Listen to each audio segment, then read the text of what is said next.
Welcome to Sweet Dreams Storytelling, where we unwind, relax, and drift into dreamland. I'm your host, Mike, and I'm so glad you're joining me tonight. Let's get cozy and settle in. My story for this evening is our adaptation of a beautiful novel by Mark Twain, A Dog's Tale. Chapter 1, Born into the Light. I was born beneath the warm hush of firelight, in a quiet kitchen where shadows danced on old wooden walls. The world, to me then, was a soft cradle of heat and heartbeat. My mother's breath curled gently around me, her voice low and comforting as she cleaned us, her new pups one by one. I was the firstborn. That always felt important, though I didn't yet know why. The smell of bread was always in the air. Someone, perhaps the housemaid, perhaps the mistress herself, baked in the mornings. Even in my sleep, the scent would find me, lacing my dreams with something I would later understand as safety. The floor was stone, cool and worn smooth, but thick blankets and straw made it feel like a bed crafted just for us. My eyes stayed shut for those first days, but I could hear. The world was a soundscape before it was anything else. Clinking dishes, the crackle of the fire, the distant roll of human voices behind doors I hadn't yet imagined. I knew my mother's voice from the very first. It was deep and soft, like warm earth. Her stories came in whispers, passed from lip to fur as she licked my ears clean. "You come from shepherds," she told me one night, when my tiny body trembled in sleep. "Noble and clever, loyal without question. We remember the stars and the wind and the fields." I didn't know what those things were, but I trusted them because she spoke them with love. There were other pups, of course. My brothers were strong and noisy. My sisters were gentle and watchful. We curled together like the petals of a flower, each one touching the next, our bodies rising and falling in rhythm. I knew no loneliness then. I knew no pain. I knew only warmth, and the tender grumbles of my mother when we nudged her too hard in our hunger. Time was not time then, it was simply breath and sleep, waking and feeding, curling and uncurling. The days moved with the sun that filtered dimly through the kitchen windows.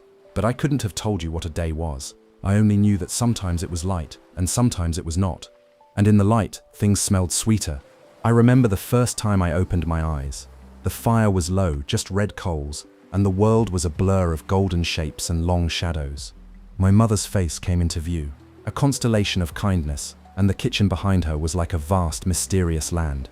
Chairs like mountains, a broom leaning like a sentinel in the corner, the stone floor stretching away like a plain I might someday cross.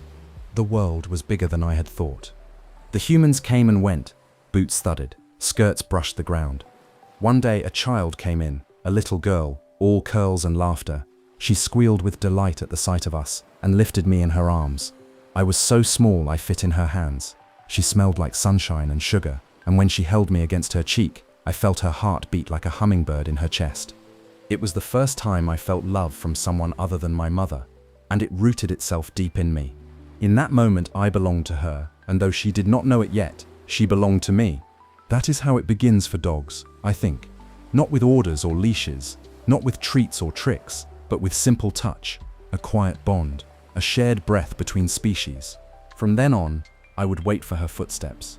Even in those earliest days, I felt something stir in me, a knowing that life, though it had only just begun, was made for feeling, for loyalty, for watching closely and listening even more closely. My mother had said we were born of shepherds, but I began to believe we were born for love. And so I lay beneath the hearth, wrapped in warmth, and dreamed of stars I had not seen, of fields I did not yet know, and of the girl whose laughter now lived somewhere inside my tiny heart. Chapter 2, My First Home. The house I was born into was not grand, but it had a soul. It breathed in quiet ways, the creak of old wooden stairs, the long exhale of the fire when it settled in the hearth at night. It was a place built of routines, morning light through tall windows, footsteps at regular hours, voices calling from room to room. I learned its patterns the way one learns the rhythm of a favorite song. To me, it was not simply a building, it was a world. The kitchen, where I first opened my eyes, remained my favorite place for some time. There were always smells, meat sizzling, biscuits baking, onions peeled with quick, practiced hands. The cook, a broad-shouldered woman with a wide laugh and firm shoes, would sometimes drop crumbs for me on purpose, pretending she hadn't noticed. I loved her for that small kindness. Beyond the kitchen, there was the parlor. It was quieter there, wrapped in heavy drapes and soft carpets. I wasn't allowed in at first, but that changed after the girl insisted. She wanted me near her always. She called me my dog before I knew what the words meant. When she spoke, her voice was full of sunshine, and it wrapped around me like a ribbon. She named me. The name didn't matter so much to me, not as humans think it does. What mattered was the way she said it, gently, like a secret only we shared. Her laughter when I stumbled on the rug, her delight when I first came when called. In her eyes, I became something more than small and soft. I became real. The master of the house was a tall, quiet man. His footsteps were slow and deliberate, always with a cane tapping beside them. He was stern but not unkind. He rarely spoke to me directly, but I watched him with the same reverence I'd seen in my mother's gaze. He was the kind of man who expected silence, and I learned to offer it. The mistress, on the other hand, smelled like lavender and wore rustling dresses that caught the light. She would stoop to scratch behind my ears, always absent-mindedly, always tenderly. She had a sadness in her eyes sometimes, a sort of far-offness, but when she looked at the girl, her whole face changed, and when she looked at me, especially after I curled beside the girl's chair, there was approval there, as if I had passed some invisible test. The girl, my girl, was my sun and moon. Her days were my days. If she rose early, so did I. If she napped in the afternoon light, I curled beside her, nose tucked into her blankets. She told me stories with her toys. She brushed my fur with clumsy care. She dressed me in ribbons I didn't understand but tolerated out of love. I followed her everywhere, down the halls, into the garden, across the lawn. I was her shadow, her guardian, though at the time I thought it was she guarding me. I did not yet understand that the love of a dog is a gift that grows larger with time and more solemn. My first home was a place of many voices, but hers was the one I knew best. Still, I began to notice something as days passed and the seasons turned. Not every voice in the house was soft. There were rules, and not just for people. Some doors were closed to me. Some rooms grew quiet when I entered. Sometimes, when I barked too loudly or scratched at the wrong surface, the master's voice would rise, not in cruelty, but in sharpness. I learned what no meant, though I always listened more to tone than to words. I knew when to lower my head. I knew when to retreat. I learned as dogs do, not just to obey, but to feel. Humans live inside so many small storms, and we are their weather watchers. Still, love surrounded me like a second skin. I grew stronger, my legs carried me further, my bark deepened, and in that house, with its worn floors and drifting curtains, I began to become myself. My first home taught me safety, taught me names, taught me limits. But above all, it taught me that to be a dog in a human's world is to watch quietly, love deeply, and wait patiently for the moments that matter. And so I waited at doorways, beside chairs, beneath tables, for the sound of the girl's footsteps and the gentle way she'd call my name, as if no other creature had ever existed before me. Chapter 3. The Family. Every house has a heart, though it doesn't beat in the way our hearts do.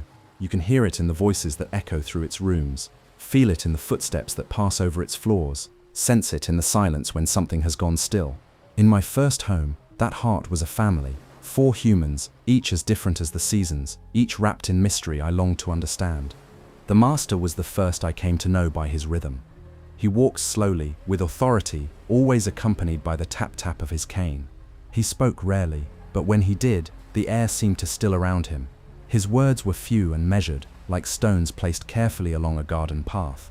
Though his voice was calm, it carried weight, not harshness, exactly, more like gravity. He was a man who didn't often show affection, but when he did, perhaps with the ghost of a smile or a hand resting briefly on my head, it felt like sunlight breaking through heavy clouds.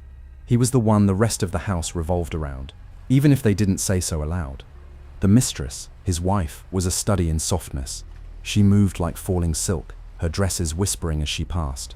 She had a face that held both strength and sorrow, a sort of quiet watchfulness that dogs know well. She read often, and when she did, she would absently stroke my back if I lay beside her. She never said much to me, but her presence calmed me. She smelled of lavender, parchment, and sometimes lemon, always clean, always precise. I could tell she carried something inside her that weighed heavily.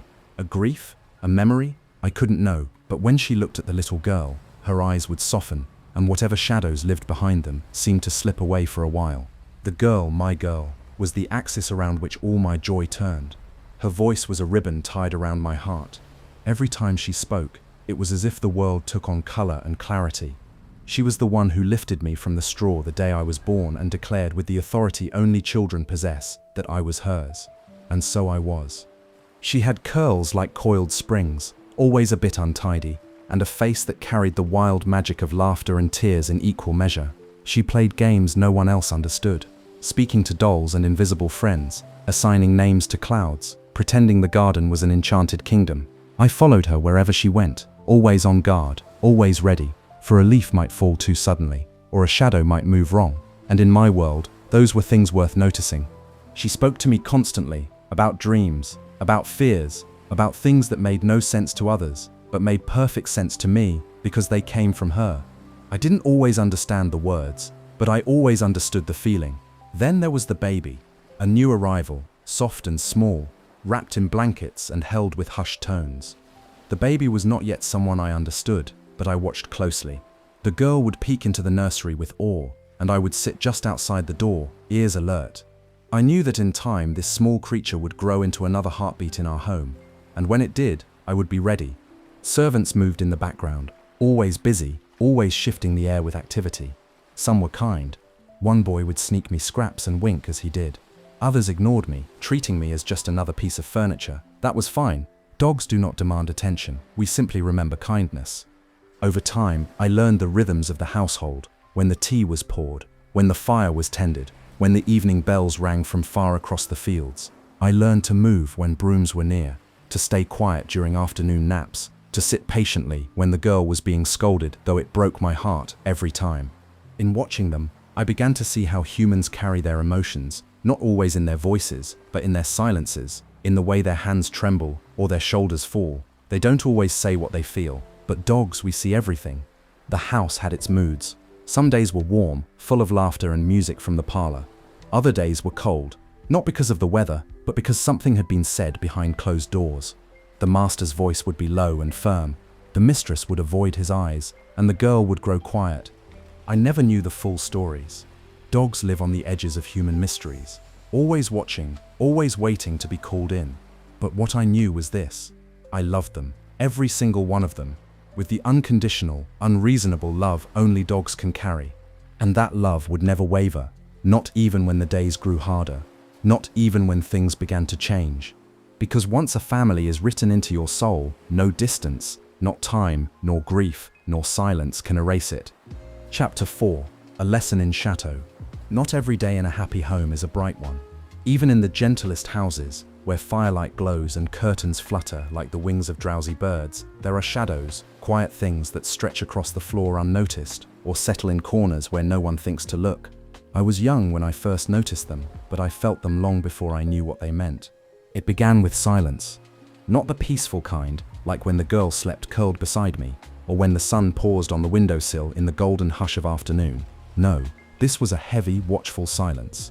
A silence that tasted like tension and smelled faintly of rain, even when the skies were clear. The master and mistress were speaking less. Their words came shorter, their tones sharper. Doors were closed more often. The fire was still lit each evening. The tea still served, but something was strained, as if the air between them had grown taut, stretched too thin across something neither of them could name. I would sit by the hearth and watch. Dogs do not need explanations. We read the world in posture, in breath, in the spaces between sentences. The master paced more, the mistress sighed more. The girl noticed too, though no one told her why. She began to play alone more often, her eyes distant, her laughter less frequent. She would take me into the garden and whisper to me secrets even she didn't fully understand. "They're different now," she told me one day, stroking my ears absently. "Like they're pretending, but I can feel it. You feel it too, don't you?" I licked her hand and leaned into her, and in that moment we were two creatures without answers, seeking warmth in each other's presence. The house itself seemed to listen. The wind outside found new ways to moan against the window panes. The floorboards creaked in patterns that felt less like music, more like murmurs. Even the baby, still so new to the world, began to fuss more often, as if disturbed by something invisible. That's the thing about shadows. They don't need to be seen to be felt. One evening, I followed the mistress quietly down the hall. She hadn't noticed me. Her steps were slow, and her hands trembled as she held a letter. She stood at the end of the corridor, staring at nothing for a long time. Her lips moved silently, as if speaking to someone far away. I did not approach. I simply watched. That is a dog's way, we bear witness. Later that night, I heard voices rise from behind closed doors. Not shouting, Nothing that could be called anger, but sharp, dismissive, sad. I pressed myself against the girl's bedroom door and listened. She slept soundly, unaware. I envied her then. Even my girl, whose spirit had once seemed endless, was changing in small ways. She clung to me more. Her hugs were tighter, as if she feared I might be taken from her too. She began asking questions about loss, about leaving, about what it meant to be gone. I answered as best I could. Not in words, but in presence. That's the great secret of us dogs. We don't offer solutions. We offer nearness, stillness, a steady heart when others falter. Even in confusion, we give comfort. That is our purpose. But I was learning now that love doesn't always fix what's broken, and that there are aches in this world that can't be touched, only carried. This was my first lesson in shadows. Not the darkness of night, but the kind that lives inside daylight, the kind that hides behind smiles, the kind that makes you understand that even the safest homes are made of people, and people are more fragile than they seem. I still loved them, everyone, and they still loved me. But something had shifted. The sun still rose the next morning, the curtains still fluttered. The girl still laughed, though softer now, as if laughter itself required more effort. But I had seen the shadows, and I had learned to watch for them. Chapter 5. The Fire in the Nursery. Some nights begin like any other, quiet, routine, wrapped in ordinary comfort. The hearth flickers gently, the halls fall still, and sleep settles over the house like a soft wool blanket. That night was like that, at first. The girl had fallen asleep with her hand on my back, her breathing slow and even. I had stretched out beside her, the way I always did, guarding her dreams the way I guarded her waking steps. The house had grown silent, its many heartbeats settling into one long, peaceful sigh. But then something shifted. It began with a scent, faint at first, like wood too hot on the hearth. It reached my nose in tendrils, unfamiliar and wrong. Not the scent of supper or candle wax or soot. This was sharper, bitter, threatening. I stood, alert. In the stillness, a sound followed. Not a bang or a crash, but a strange, quiet crackling, like something whispering in pain. My ears twitched, my nose lifted. I padded toward the door. Smoke, thin, curling under the frame, grey against the warm wood. A jolt ran through me. Not of fear, though fear came later, but of knowing, the kind of knowing that animals feel in their bones. Something was wrong. Danger was here, inside the home, and it was moving. I barked, once, sharp, loud. The girl stirred, but did not wake. I could hear voices somewhere below, still unaware. The smoke was growing thicker. My eyes stung, but I pushed through it. The scent led me down the hallway toward the nursery. The baby, the smallest, softest soul in the house.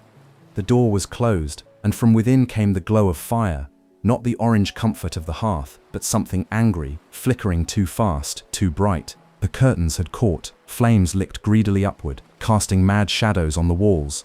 I barked again, louder, frantic. I scratched at the door. Nothing. I turned and ran down the stairs, into the parlor where the master sat reading, his eyes half-lidded behind spectacles. He looked up as I entered, frowning at the interruption. I barked, sharp and wild, and turned toward the hallway, begging him with my body to follow. But he didn't understand. He told me to hush, to lie down. I barked again. I ran back, circled him, leapt toward the hallway. Still, he didn't move. So I did what I had never done. I bit his hand. Not hard, never to harm, but with urgency, with desperation. He recoiled in shock, but I saw in his eyes that something had finally broken through. I barked once more and sprinted down the hall. This time, he followed. We reached the nursery together. Smoke poured out now, thick and choking. He pushed open the door and gasped. The fire had spread across the curtains, dancing along the crib's edge. The baby stirred, coughed, a tiny, terrified sound. The master moved fast, quicker than I had ever seen him. He wrapped the baby in blankets and swept her into his arms just as the flames reached higher. Behind him, I stood in the doorway, barking, alert, watching. The mistress arrived seconds later, her scream sharp and sudden. The house erupted into motion. Water fetched, windows thrown wide, orders shouted, servants running, eyes wide, hands trembling. And I stood, soot in my fur, ears ringing from the noise, eyes still stinging. The baby was safe. That was all I had wanted. But I did not understand the next part. The master turned to me. His face was no longer surprised. It was angry. His hand, the one I had bitten, was red and swollen. He raised his voice. Not in thanks, not in praise, but in punishment. "Bad dog," he said, his voice hard as iron. And then the blow came. It was not cruel, not savage, but it struck more than my body. It struck my heart. I had never known his hand like that. I whimpered, I lowered my head, I backed away, confused and aching. The baby cried. The girl cried too, running toward me. She wrapped her arms around my neck and sobbed into my fur. She knew. The mistress said something then, quick, breathless, and the master's face changed. A pause, a question, a look of dawning realization. "You mean she was trying to warn me?" The room fell still. I stood motionless, heart pounding. Smoke still drifted through the air like ghosts. In the silence, I felt the weight of it all settle over me. Not just the fear or the fire, but the misunderstanding. I had done what love demanded, and in return, I had been struck. I didn't hold it against him. That's not the way of dogs. But something in me shifted that night, just as something in the house had shifted the week before. Even love, I was learning, sometimes makes mistakes. Chapter 6. Heroism, Misunderstood. The fire had gone out, but the smoke lingered. Not in the rooms, where windows had been flung wide to welcome the cold night air, but in the silence, in the way voices were hushed the next morning, in the way no one looked directly at me. There is a peculiar kind of stillness that follows chaos. Not relief exactly, not celebration, just a strange weighty calm, as if the house itself had paused to exhale. The baby was safe. That was what everyone said, over and over. "She's safe. We were so lucky. Thank heaven, it wasn't worse." The master had burned his hand putting out the flames, and it was wrapped now, a white bandage showing stark against his dark jacket. I watched him from a distance. He did not call me. He did not speak to me. The mistress held the baby close that morning, refusing to hand her over even to the nursemaid. Her face was pale, her movements careful. She did not look at me either. But the girl, my girl, she looked. She had not stopped looking since the fire. Wherever I sat, her eyes would find me. She had seen everything. She had felt the wrongness of what had happened, had cried for me even as the others celebrated the baby's safety. Her small hands had gripped my fur like lifelines in the smoky dark. That morning, she brought me a piece of buttered bread, still warm from the pan. She knelt beside me in the garden and fed it to me, one quiet bite at a time. Her hands trembled slightly. "I'm sorry," she whispered, her eyes full of something far too old for her years. "You were brave, and they didn't see." I licked her cheek. She understood. That was enough, or at least, it had to be. Later that day, I heard the mistress speaking in low tones to the master. Her voice was gentle, but insistent. I could not catch every word, but I heard my name, or the sound they used for me. I heard nursery, and warning, and bite. And then, I heard silence, followed by the sound of a door closing. That evening, the master came to me. He stood for a long time before speaking. The girl stood beside him, holding his hand tightly. "You were trying to save her," he said at last. His voice wasn't stiff anymore. It was quiet, regretful. He knelt, something he rarely did, and extended his bandaged hand. "I'm sorry," he said. I stepped forward and licked his wrist. The movement was small, but it was forgiveness. Of course I forgave him. We dogs always do. We carry no bitterness, only memory, and the ache of being misunderstood. He patted my head, clumsily, then rose and left the room. He had apologized. That should have been enough. But something inside me remained unsettled. You see, I had done what I believed was right, not from fear or confusion, but from love. Instinct, yes, but not wildness. I had chosen to act, to warn, to protect, and for that, I had been struck. It didn't matter that they now understood. It didn't matter that the baby was safe, or that I had been praised, quietly, behind closed doors. What stayed with me was the moment they had not seen me, the moment I had been the villain instead of the guardian. A dog lives for approval, for connection, to be seen as good. It is not vanity, it is nature. And that night, something deep within me had been bruised in a way no bandage could heal. I still loved them, deeply, entirely. That never wavered. But I began to learn that love, even the strongest kind, does not always mean being understood. Sometimes, it simply means staying. Staying when others forget your worth. Staying when your actions are doubted. Staying because you choose to. Because your heart won't let you do anything else. And so I stayed. Chapter 7. Truth and Tears. Some truths come slowly, like the sun rising through fog. Others arrive suddenly, sharp as thunder. But no matter how they come, when they arrive, they change things. In the days after the fire, the house was quieter than usual. Not with fear this time, nor with tension, but with something gentler, reflection, the kind of quiet that follows a great mistake, the kind that tiptoes through rooms, apologizing without words.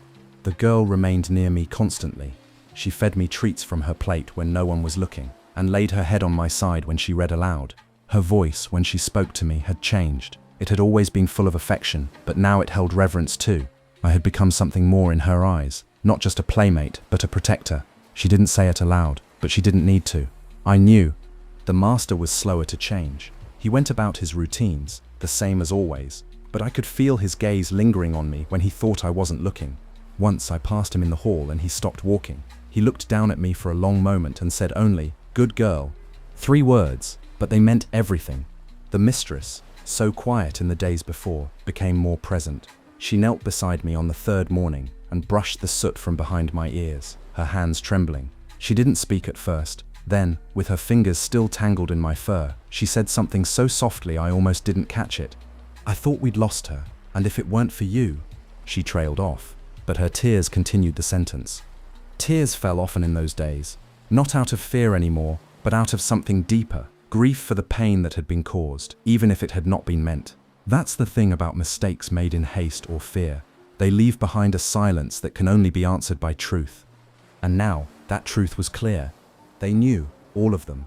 Even the servants whispered it in corners when they thought no one heard, that the dog, their dog, had saved the baby. The master had told them. He had gathered the staff in the drawing room and explained what had happened, that I had sensed the fire, that I had tried to warn him, that I had been right. No one laughed at the idea, no one questioned it. Because it was true, and sometimes truth doesn't need evidence, it just needs a voice. After that day, things began to shift. The servants who once ignored me now offered soft greetings as I passed. The kitchen maid slipped me scraps with a smile. The man who brought firewood patted my head with a gentle hand. I had become part of the story that bound them, a silent thread in the fabric of the family. But more than anything, I noticed the girl's joy returning. Not all at once, but in pieces, like birds returning in spring. She danced again in the garden. She sang to her dolls. She laughed when I chased my tail in circles. And in those moments, I knew I had done more than save a life. I had protected a joy that might have been lost forever. Still, something within me remained changed. The bruise on my heart had not vanished. It had merely faded, like a scar left after healing. I did not carry resentment. Dogs are not built for bitterness, but I carried the memory of the moment I was struck in the act of love. That memory made my loyalty deeper, heavier, more solemn. To be a dog is to offer your whole self with no guarantee. It is to leap into danger, to bear pain without protest, to hope that your heart will be seen clearly, even when your actions are misunderstood. Now at least, they saw, and with that seeing came not just apologies, but respect, a deeper kind of love, one I had earned in fire and smoke and silence, one I would carry with pride. Chapter 8. The Garden of Forgiveness. The garden had always been a place of play. It was where the girl and I had first chased butterflies, where I had rolled through beds of daisies while she giggled beside me, and where summer afternoons stretched like long, warm sighs across the grass. But after the fire, the garden became something more. It became a sanctuary. There was no smoke here, no sharp voices, no memory of blows or blame, only the wind, and the birds, and the gentle rustle of leaves turning to gold. Autumn was arriving, brushing the garden with soft fingers. The sun was lower now, its light slanting, amber and forgiving. I would lie under the old oak tree and listen. To the wind, to the bees, to the distant sounds of the household continuing its daily rituals. I listened to the world as it softened again, step by careful step. The girl came to the garden more often now. Sometimes she brought her books and read aloud to me, tales of queens and heroes, of creatures who protected and were protected in turn. I listened not for meaning but for melody. Her voice was music, her nearness balm. Other times she would lie beside me in the grass, her head resting on my side, her hand absent-mindedly stroking my fur. "I don't know why they didn't believe you," she said once, barely louder than a breath. I didn't answer, I didn't need to. My body curved slightly toward hers, and she understood. Forgiveness, I was learning, isn't a single act. It's not a moment. It's a garden you enter slowly, step by cautious step, until you realize you've been there all along, tending it without knowing. The master came to the garden too, not often, but when he did, he came quietly. One morning, I saw him approach, his gait slower than usual. He didn't say a word. He stood for a while beneath the oak, watching the girl read. Then he looked at me. There was no tension in his eyes now, no guilt, no confusion, just a kind of quiet acknowledgement. He nodded once, and that was all, but it was enough. Some apologies are spoken, others are lived. The mistress came more often. She brought flowers, trimming them with delicate shears, arranging them into small baskets. I followed her, nose close to the earth, tail wagging gently. She would glance down at me, give a small smile, and say, "There you are," as if she had been waiting. Forgiveness was all around me now, not as a reward, but as a rhythm, something that hummed gently in the background of life. The house had begun to breathe again. There was music in the evenings, laughter. The girl danced once more in her room, pulling me in circles across the rug while the baby cooed from her cradle. And me, I had begun to feel light again. The heaviness I had carried since that night, the confusion, the ache, the sting of being struck when I had only meant to save, had begun to dissolve, not all at once, but like morning mist when the sun touches it. In the garden, under the turning leaves, I learned something precious, that to forgive is not only to let go of what hurt you, but to allow joy back in, to trust again, to stay soft, even after the world tried to harden you. It was easy to forgive the master. He had not meant to hurt me. He had been frightened. Human fear is loud and sudden, and often it wears the mask of anger. I had frightened him. He had mistaken love for threat. And then he had seen and changed. And that was enough. The girl, of course, had never needed forgiving. She had always known my heart, even before she knew the word for it. Her love was the thread that pulled me gently forward, out of sorrow, into light. I laid in the grass that evening, watching her spin barefoot through the last golden light of the day. She laughed, and in that moment I knew the world had turned once more, and I had turned with it. Chapter 9. The Girl and I. If the world were reduced to a single bond, a single thread of meaning, it would be this: the girl and I. It was not a bond made of words or promises, or even understanding. It was something deeper, quieter, a rhythm beneath the noise of everyday life. Like the hush before the dawn, or the stillness that follows snow. It simply was. She belonged to me, and I to her, not because of ownership, but because of something sacred, something chosen. We were never far apart. If she was in the drawing room, I was beneath her chair. If she ran through the tall grass, I was just behind her, leaping after her laughter. At night, I lay by her bed, my ears tuned to every sigh, every stirring breath. She slept with her hands sometimes resting on my back, as if to make sure I wouldn't drift too far into my own dreams. She didn't speak to me as she did to her dolls or her friends. Her voice, when it came, was softer, slower. It was not filled with instructions or questions. It was filled with wonder. Do you think the stars feel lonely? What do bees dream about? When I'm not with you, do you miss me as much as I miss you? I answered her in the ways dogs know, with eyes that watched only her, with a body that leaned toward her always, with a stillness that spoke louder than any bark. Sometimes she cried for no reason she could explain. A hurt knee, a cruel word from someone at church, a nightmare. She would bury her face in my fur and cry without shame, her small body shaking, and I would simply be there, because being there is the truest kind of love. There were days when she felt bold and wild, and we would chase each other through the garden until we collapsed side by side in the grass, panting and happy. Other days, she was thoughtful, curling beside me with a book and reading until her voice trailed into silence and we both drifted into sleep. I began to understand that she was growing. Her shoes changed. Her voice grew a little more certain. She no longer tied ribbons around my ears or dressed me in hats, but she still reached for me, still whispered her secrets, still leaned her head on my side in the quiet. Time was changing her, but not the way she looked at me, not the way she touched my face with such unguarded tenderness, not the way she whispered "good dog" as though it meant "you are my home." I never questioned her love. It was woven into everything she did, but I began to feel a soft ache, not fear exactly, but the awareness that seasons shift, that childhood is a fragile, fleeting thing. One morning, we sat at the edge of the orchard, and she said, "Someday, I'll be grown. I'll have to go away, to school maybe, or far-off places. But when I come home, you'll still be here, won't you?" I licked her hand and rested my head on her lap. Of course I would be there. That is the vow we dogs make in silence. We do not measure time as humans do. We do not count the days or track the years. We wait. That is our great gift. We wait in doorways, in gardens, in dreams. And when you return, we are there, tail wagging, eyes bright, love undiminished. Even now, as the days grew shorter and the air began to carry the scent of turning leaves, I was learning that devotion was not always loud or heroic. Sometimes it was simply stillness, a quiet promise kept again and again. The girl and I, two beings who had found each other in a world full of things we didn't yet understand. We didn't need to understand. We just needed to be, and in being, we loved. Chapter 10. The Man with the Glasses. It began with a knock, not the kind that startled the house, but the polite practice sort, quick, precise, the kind that belonged to someone who measured everything, even how long to wait before knocking a second time. The door opened, and he stepped in. The man with the glasses. He was different from the others who came and went. He didn't smell like garden soil, or bread flour, or soap. He smelled like paper, like dust and medicine, like metal instruments kept in drawers. He moved without sound, as if trying not to disturb the air, and when he looked at you, it felt like he wasn't seeing you at all, but something beneath you, beyond you. I watched him from my place by the stairs. My hackles didn't rise, but something within me did. A kind of quiet warning, a ripple through still water. The master greeted him warmly, with a handshake and a clap on the back. The mistress offered tea. The girl peeked from behind the doorway, curious but not drawn in.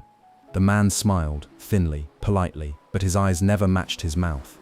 He wore small round glasses that flashed when they caught the light, and he kept adjusting them on his nose as if the world was always slightly out of focus. He carried a black leather case with buckles. I didn't like the sound they made when he opened it. The adult spoke for a long time in the drawing room. I listened from the hall. I didn't understand every word, but I caught the tones. Words like nervous system, stimuli, experiment, harmless really, and the one that made my ears twitch, animal. I crept closer. The man was saying something about progress, about understanding, about the need for controlled observation. He spoke with certainty, the way some men do when they believe their logic is a shield against morality. The master nodded, thoughtful. The mistress looked unsure. The girl, sensing something beneath the adult conversation, tugged at her mother's sleeve.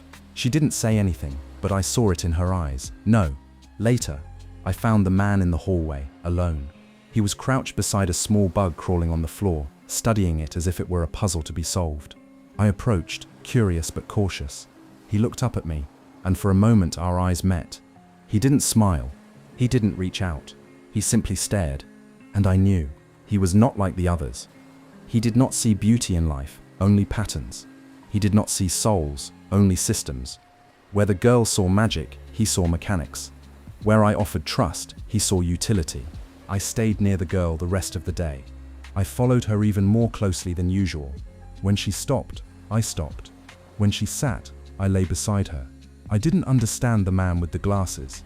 Not fully, but I knew his presence meant something was shifting. Later that evening, the girl whispered to me in the garden. "I don't like him," she said. "He watches things too hard, like he's trying to take them apart." I pressed my body against her in reply. Yes, that was it, exactly. The garden, the house, our little world. Everything had its own kind of magic, its own kind of peace. And now a man had come with charts and words and reasons to disturb that peace. Not out of cruelty, not out of malice, but out of something colder, curiosity without kindness. And that, I had begun to learn, could be just as dangerous.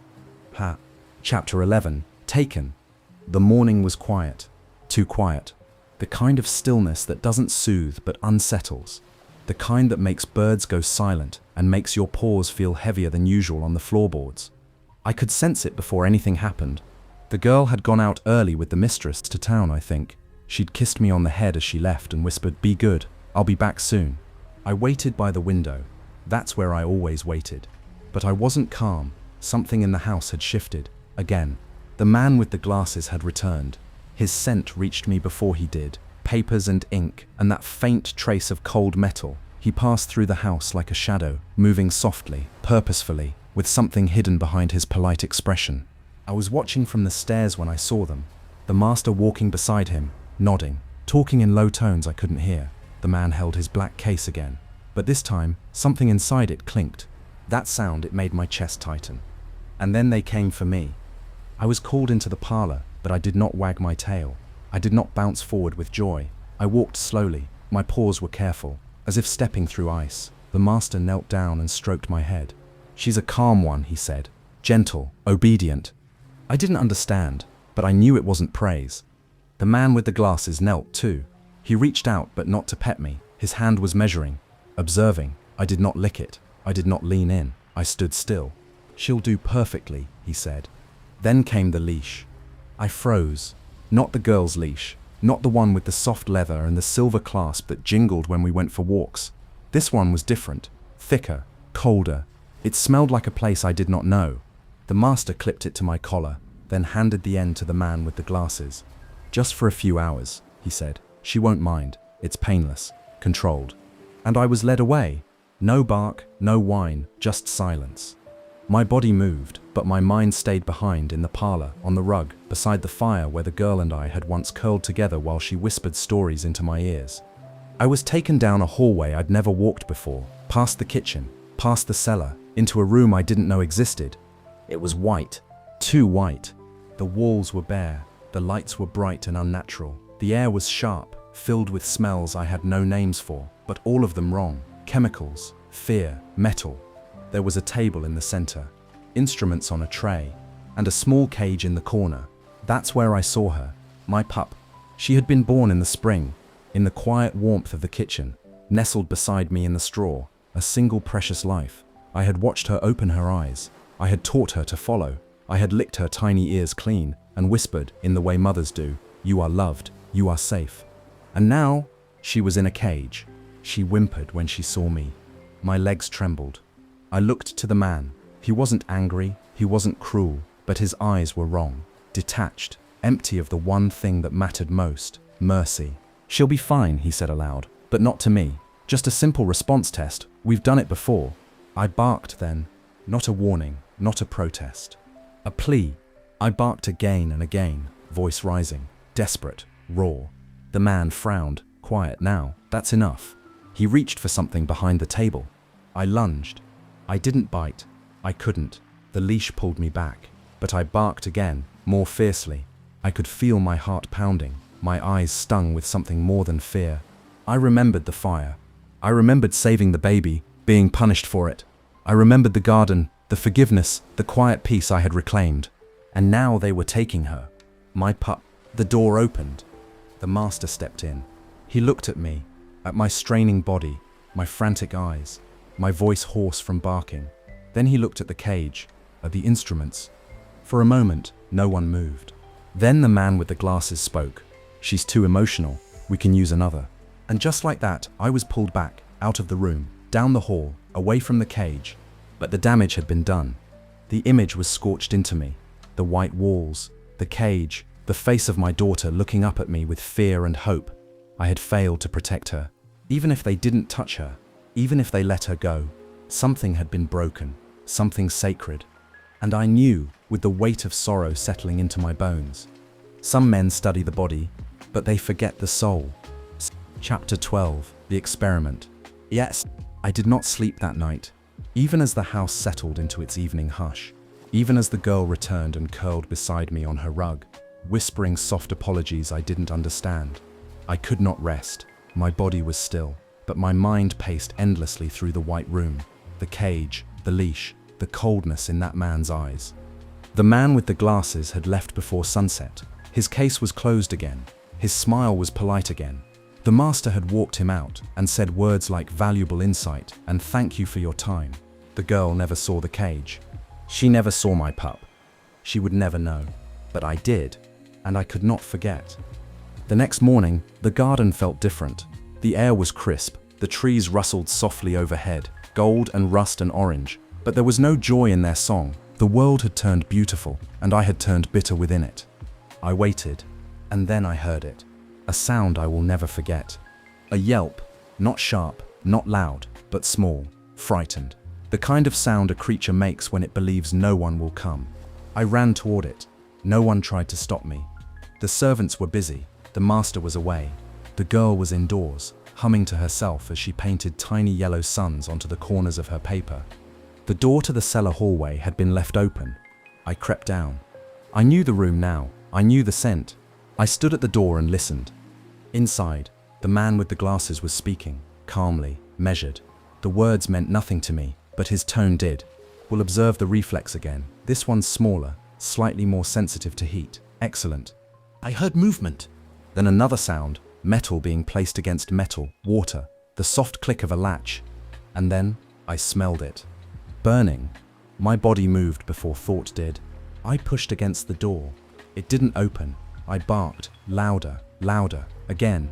Inside, a whimper. I threw myself against the door, claws scrambling at the wood. Inside, silence. Then another sound, a high-pitched cry that fractured something inside me. My pup, my baby. I barked again and again. I howled, I growled, I screamed in every way a creature without words knows how to scream. But the door did not open. No one came. No one stopped him. The man with the glasses continued to speak, softly, almost distractedly, as though cataloguing ingredients in a recipe. I paced outside that door for hours, barking, crying, waiting. When the man finally emerged, he looked surprised to see me. He adjusted his glasses. "She's not harmed," he said quietly, as if that meant anything. "Just data. Pain is fleeting. The knowledge will last." He stepped past me. I did not move. I did not bite. But I watched him.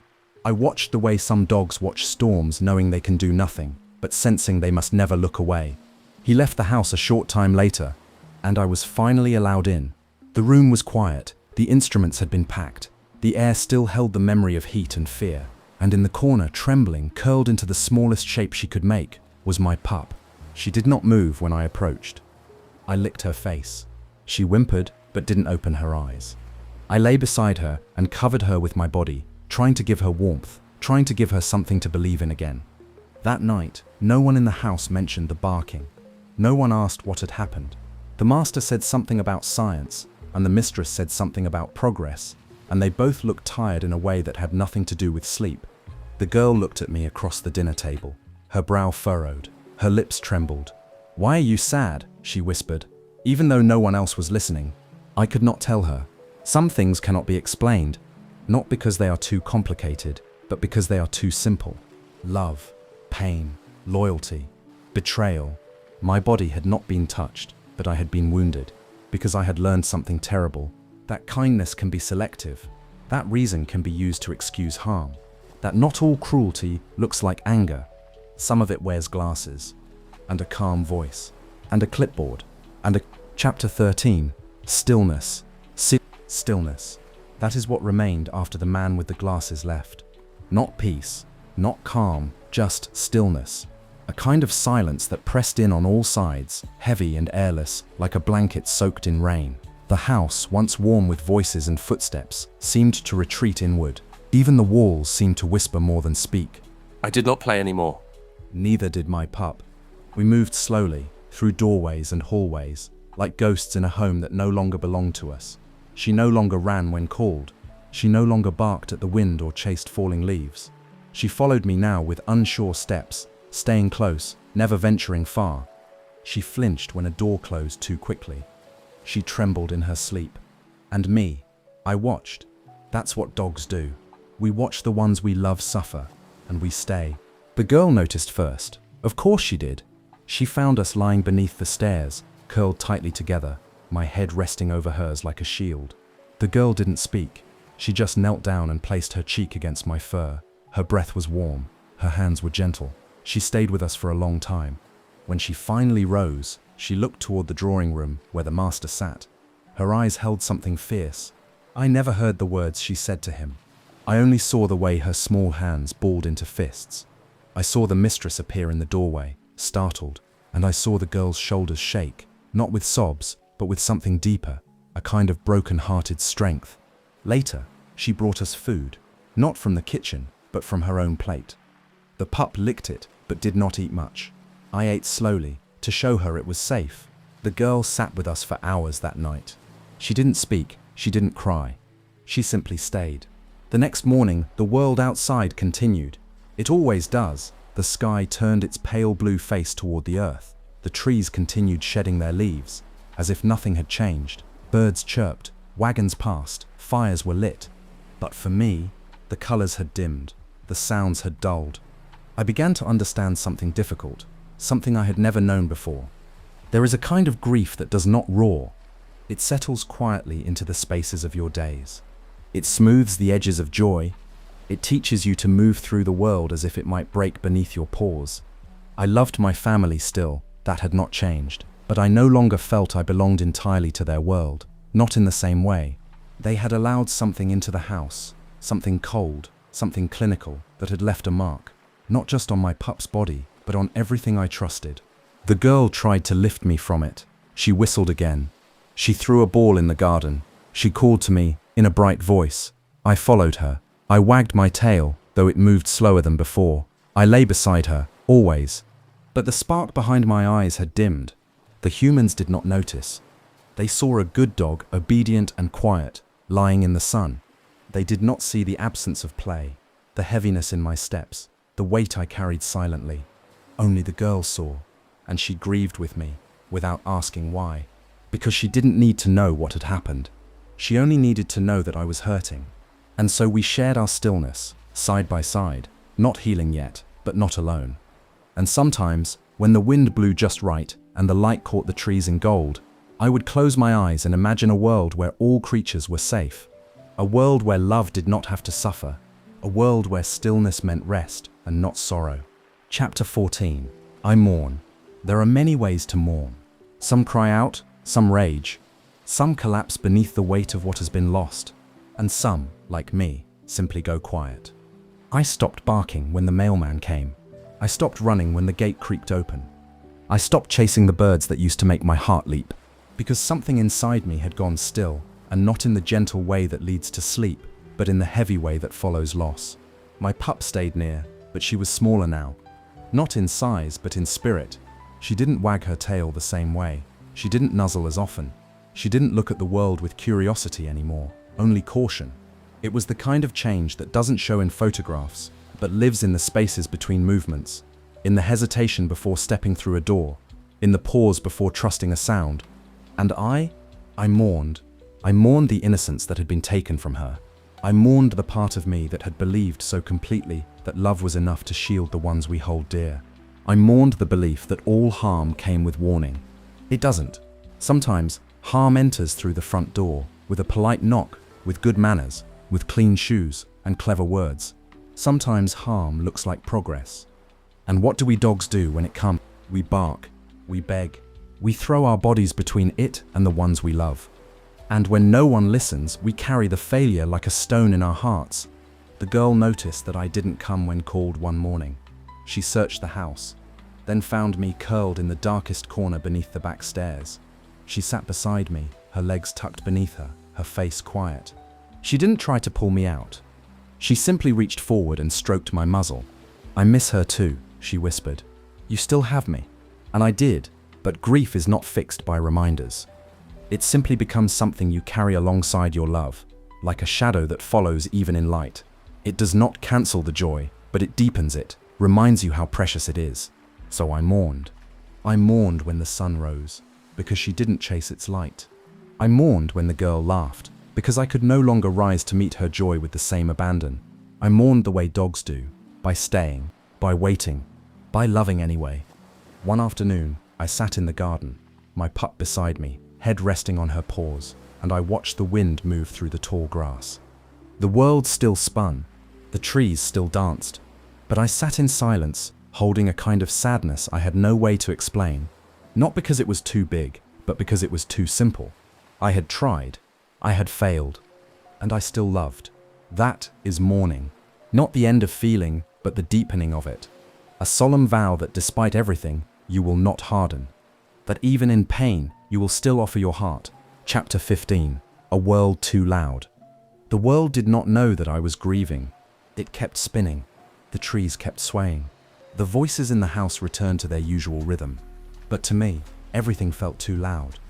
The clatter of dishes in the kitchen startled me now. The ringing of the doorbell made my heart race.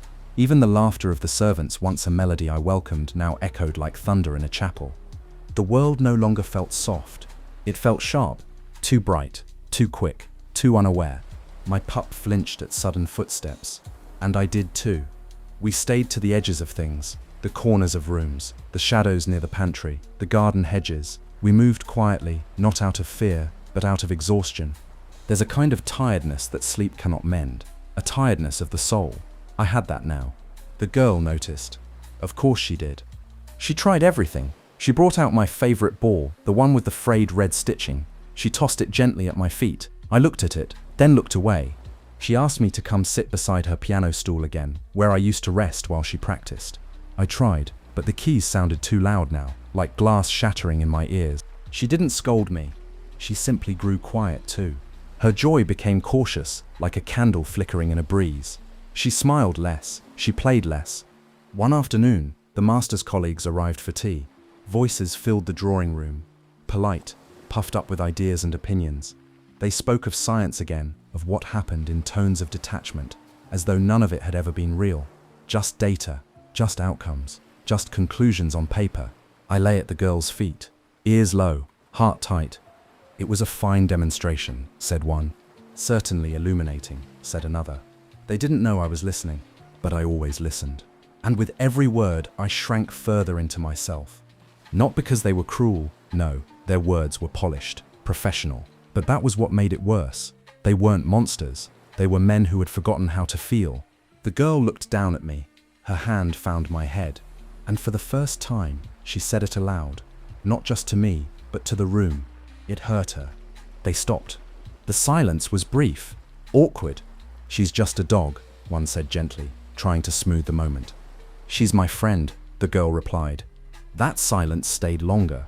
No one argued, but no one apologized either.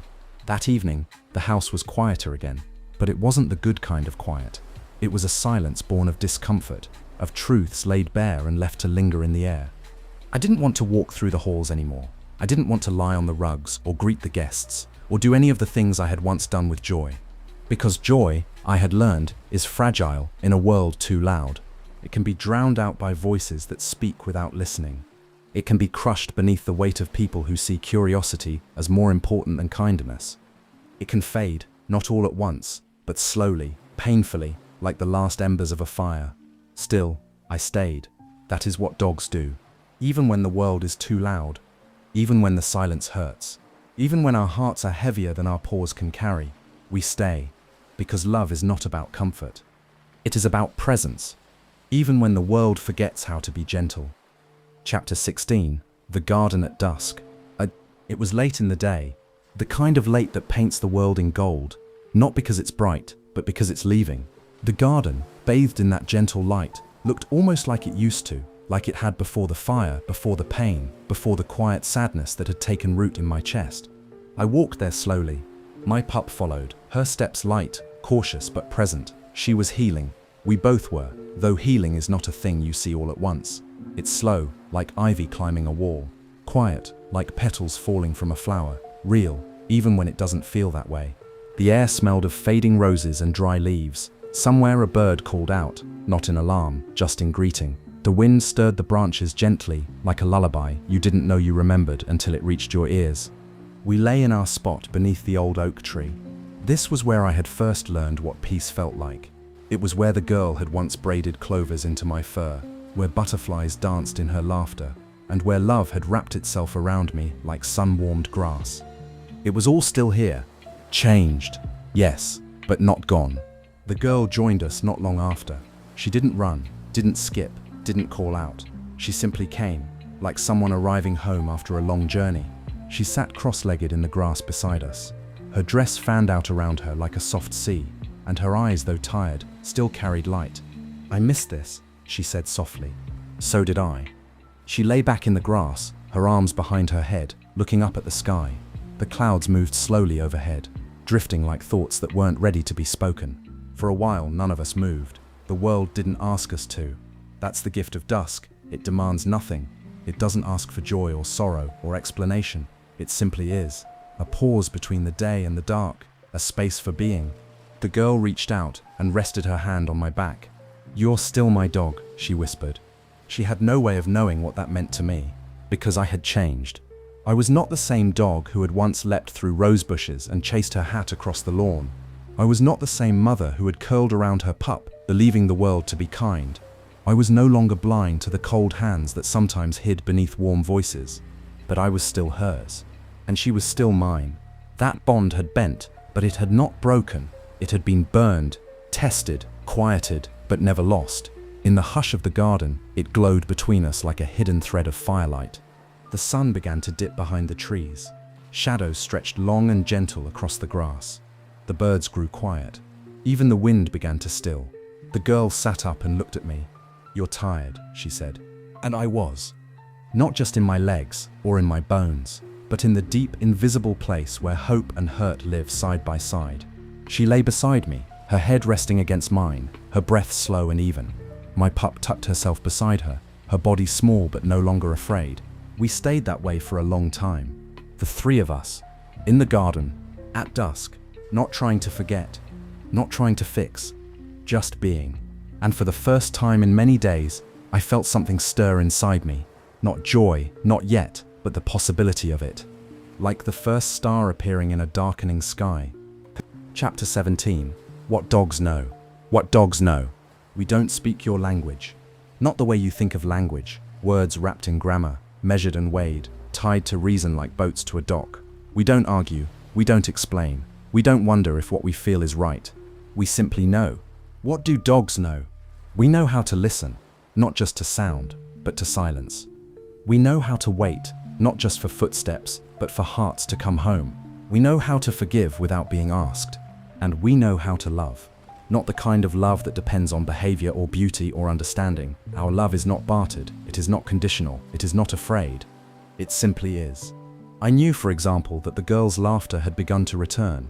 Not fully, not every day, but in pieces.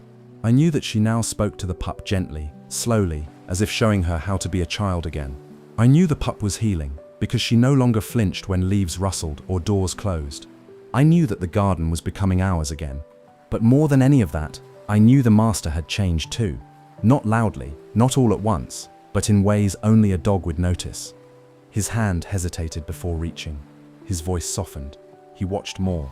Sometimes, he would stand in the doorway and look at me, not with pride, not with pity, but with a kind of quiet reverence, as if he saw something now that he hadn't before. Perhaps he did. Pain changes people, sometimes for the worse, sometimes for the wiser. I knew he felt regret. I knew it lived inside him like a cold stone. And though he never said the words, not to me, not aloud, I forgave him. I had already forgiven him. The day after the fire, the moment he knelt. Because that is what dogs do. We do not forget, but we let go. We carry memory, not resentment. We carry sorrow, not anger. We carry loyalty, even when it isn't returned right away. We know when someone is trying, we know when someone is hurting, and we never ever leave because of it. I knew the girl would grow. I knew someday her skirts would grow longer, her voice deeper, her eyes would shift from dolls to dreams. And when that day came, she would still remember how I followed her every step, how I lay beside her through storms and silence and sorrow. She would remember my eyes more than my bark, my stillness more than my tricks, my presence more than anything else. And that too is something dogs know. We do not aim to be remembered for what we did. We hope to be remembered for how we made you feel. Safe, seen, loved without explanation. That is what I gave, and I would give it again. Even knowing what I know now, even having felt the fire, even having heard the cry of my pup in a room too white and too cold, I would still choose them. Because love is not always clean, or kind, or fair, but love that stays, even when it hurts. That is the kind that changes things. And dogs know better than anyone. That kind of love is worth everything. Chapter 18. A tale remembered. A tale remembered. I am not here anymore. Not in the way I once was. I no longer wake with the first light to wait by the window. I no longer chase shadows across the garden or curl against the door at night. My breath no longer warms the girl's hands, and my ears no longer rise at the sound of her voice. But I was here, and I was hers. Time, like a river, carried us forward. The girl grew, as I always knew she would. Her steps lengthened, her questions deepened, the ribbons disappeared from her hair, but never from her heart. She learned to read without stumbling, to walk without fear, to dream of places I would never see. But she never forgot me. I know this the way dogs know the turning of seasons, the way we sense rain before it falls, or sorrow before it is spoken. I felt it in the way she still whispered my name sometimes, long after my body had grown still. I saw it in her eyes years later when she passed the old oak tree and paused as if listening, because I am there, still, always, in the garden, in her memory, in the space between grief and gratitude. She tells my story now. Grown graceful, with her own child on her lap, she speaks of me the way one speaks of something sacred, not just a dog but a soul who stayed when the world turned away, a friend who watched, who waited, who loved without condition. She was my first true companion, she says. She taught me what love is supposed to be, and that is enough. You see, dogs do not live long, not in years, but we live deep, we live completely. Every moment is ours, offered with our whole selves, given without hesitation. And if we are remembered, even by one heart, then we have lived forever. I am remembered by the girl, by the pup who lived a life of gentleness and never forgot the safety of my side, by those who came after, who heard my story and held it close. If you are reading this or hearing this, then you carry a part of me now. A little flame, a little truth. That to love is to stay. That to protect is to serve. That to forgive is to free the world. Even just a little. I was a dog. Not a hero, not a miracle, just a life that loved another deeply and without regret. That is my tale. And now it is yours too. The end. The end. Thanks for spending this quiet time with me here at Sweet Dreams Storytelling. I hope you're feeling relaxed, peaceful, and ready for a restful sleep. As we say goodnight, let the calm background music guide you gently into dreamland. Before you go, don't forget to like the video and subscribe. And until next time, rest well.